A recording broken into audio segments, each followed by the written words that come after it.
guys, you're welcome to day 4 of Unlocking the Power of Storytelling. Yes, and I am here once again, your humble host, Dr. Ishoma Elora Ona, the one and only chief story seller. I am so honored to have you here. And once again, I hope you had a very wonderful day 1 with me, day 2 with me, day 3, and now day 4 in this 7-day, very interesting and exciting course on unlocking the power of storytelling. So today we are going to be talking about the power of emotional connection.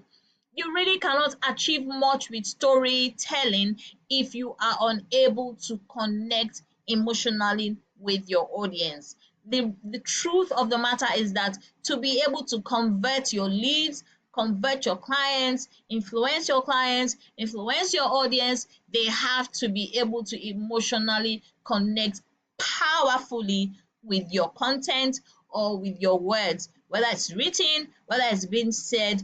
This is so crucial, to closing those deals, to writing those wonderful content or posts. There just has to be a very powerful element of emotional connection because the average human makes a lot of emotional decisions based on how you are able to make them feel.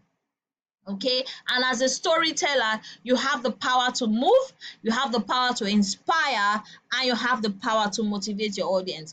And the thing with the power of emotional connection, I like to always call it unlocking the heart of your audience. It's so important. When decisions are being made, people like to make decisions from the heart. So how do you create a connection that resonates deep within their hearts? The answer lies in the power of emotional connection.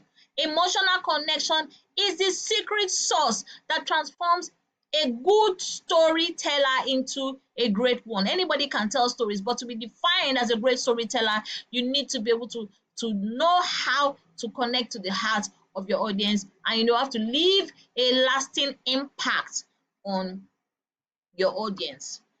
So why does emotional connection matter? Why? Why does it matter? Because emotions drive decisions. Emotions drive decisions. I take that again. Emotions drive decisions. Emotional connection is essential because it creates empathy, evokes emotion, builds trust, and inspires action. So I'm going to take them one at a time. Now, I said emotional connection is essential because one, it creates empathy.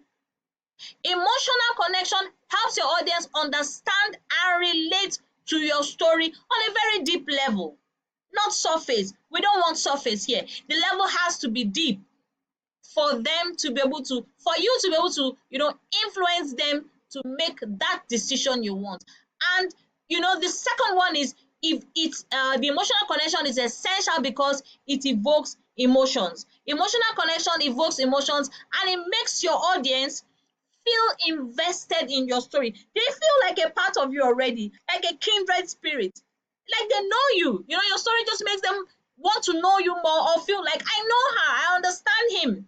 I've been there, I've done that. I know what he's talking about. I felt that pain before. Or I'm happy he's felt the pain, so he knows how I feel. And it also builds trust. Emotional connection builds trust, establishing a bond between you and your audience. It just makes them trust you. Remember, we keep talking about the KLT factor, that before anybody buys anything, service, products, or your brand from you, they must know you, they must like you, and they must trust you. It's a process. You can't skip it. They just have to know you first, and your storytelling helps them to know you. Your storytelling helps them to like you, and your storytelling helps them to trust you. And the fourth one is, it inspires action. What is the point of telling someone a story when there is no action after everything has been all said and done? So emotional connection inspires action, motivating your audience to take action or make a change, right? A change has to have been made, because what would have been the essence of telling the story? Now, there's a science behind emotional connection, and I'll try to do my best to, simplify it down a little for you, but you can still do some research work on it, but I'll try and break it down. So research has shown that emotional connection is closely tied to the release of oxytocin. I'm not a medical doctor, but it's a fact. You can confirm that if you want. Often referred to as the cuddle hormone. You know what? Cuddle, cuddle hormone. Oxytocin, I almost chewed my tongue there, is released when we experience social bonding, trust, and emotional connection. This hormone plays a crucial role in creating a sense of attachment and loyalty. Please, these hormones, it's not for only women, it's for both women and men, just in case you're wondering, right? So this hormone plays a crucial role in creating a sense of attachment and loyalty between you and your audience, making emotional connection a powerful tool for storytellers. So it's so important. That oxytocin is a very important hormone, remember? Cuddle hormone. So, once it's released, it helps, people to bond more to you. It gives them that good feeling every time they read your story. And like I said, it helps them remember how you made them feel. So, how do you create this emotional connection? Good question. So I'll just share some tips with you. One is be authentic, be yourself. Don't fake it, don't fake it, don't fake it. Be yourself. You don't need to copy Dr. Ish. You don't need to be like Dr. Ish. Be yourself. Share your own personal experiences from your own point of view as politely as possible, please. Be vulnerable and add emotions to create a genuine connection. Don't just tell the story in a cold manner. Don't write it in a cold manner. Write it with some emotion or say it with some emotion. Okay? Use sensory details. Okay? Use sensory details. I always tell my students you need to be descriptive. You need to be descriptive with words on how you feel. If you're sad, say you feel sad, and describe how you feel sad. When you're telling stories, say my heart dropped to the bottom of my belly. My heart was beating so fast in fear. Where descriptions like that helps people to, it drives the point home and helps people to connect more with you. So use sensory details to paint a vivid picture, making your audience feel like they're part of the story. When you want to say, oh, and I was running kitty kata, kitty kata, kitty kata, kitty kata, and then you find that your audience is also running kitty kata with you. Don't mind me. So number 3 is show, don't tell. Show your audience how you feel rather than telling them. This will help them to connect with your emotions on a deeper level. This works more, especially for those who are doing pitches or presentations. You have to show, you have to describe, body movement and all that. It makes you more convincing. But if you are writing, you can describe with words. Like I said, practice makes better. You keep practicing and you get better in using your vocabulary to express yourself.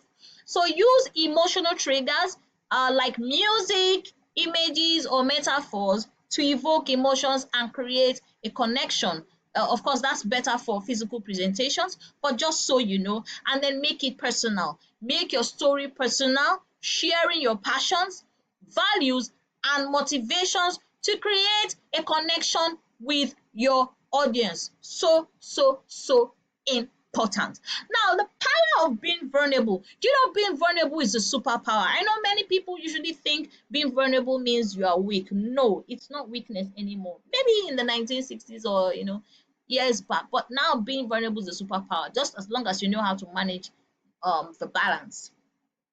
So being vulnerable is a powerful tool for creating emotional connection. Not everybody is okay with, there's some stories you don't need to share in public. Like I said in, I think day 1 or 2, you don't need to bring out all your dirty linen outside in public. There's a boundary to the kind of stories you tell. And like I always say, keep it professional, keep it simple, keep it clear. You don't need to share gory details or dirty details to become viral or to get people to feel sorry for you. Pity is a very temporary feeling. After a while, it transcends into disgust. So you need to be very wise and careful and cautious with the words you use and the kind of information you disclose about yourself. So you be vulnerable, and by sharing your vulnerabilities, you create a sense of trust and empathy with your audience. Of course, that's by being authentic, not being fake.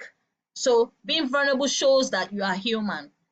Human connection is just about showing a side of you that not many people see. It's not about losing guard, as they say, but it's just about being vulnerable and being real, being honest, just like your audience, and they'll be willing to take risk and be open with you. If they feel you are guarded, it's a vibe, really. Sometimes when you're in a conversation with people, you can easily tell that they are guarding information, they are guarding themselves, and automatically you also will become defensive and guard yourself as well. So it's just human instinct, basically.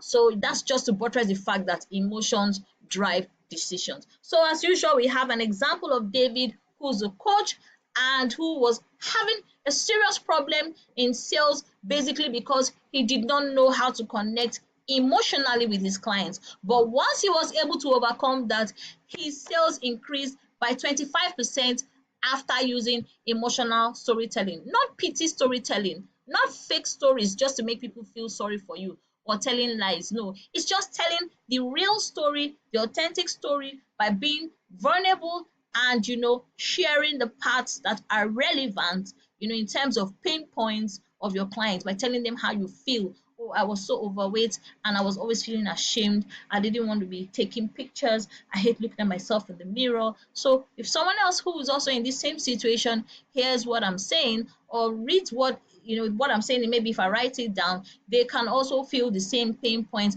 and they will find themselves more endeared to me. And as usual, we move on to our action plan. Yes, yes, yes. Identify emotions associated with your offer, develop an emotional connection with your audience, and use storytelling to evoke emotions. Emotional connection is the key to unlocking the heart of your audience. And by creating a genuine, authentic, and emotional connection, you can inspire, motivate, and move your audience, because you need to be able to inspire them to take action. And remember to be authentic. Use sensory details. Remember sensory details. Show, don't tell. Use emotional triggers and make it personal. So the power of emotional connection is in your hands. You've got to use it wisely. And for our assignment, write a story that evokes emotions. Now, I may not be able to take a look at the story, but when you write the story, just give it to a friend, family, or someone close to you and ask them to give you feedback on how it feels like. But if you have a way of contacting me, I can always review and tell you if the story evokes emotions or not. And of course, as usual, I either give you a thumbs up or I tell you you need to do that again. Thank you. So we're moving on to day 5.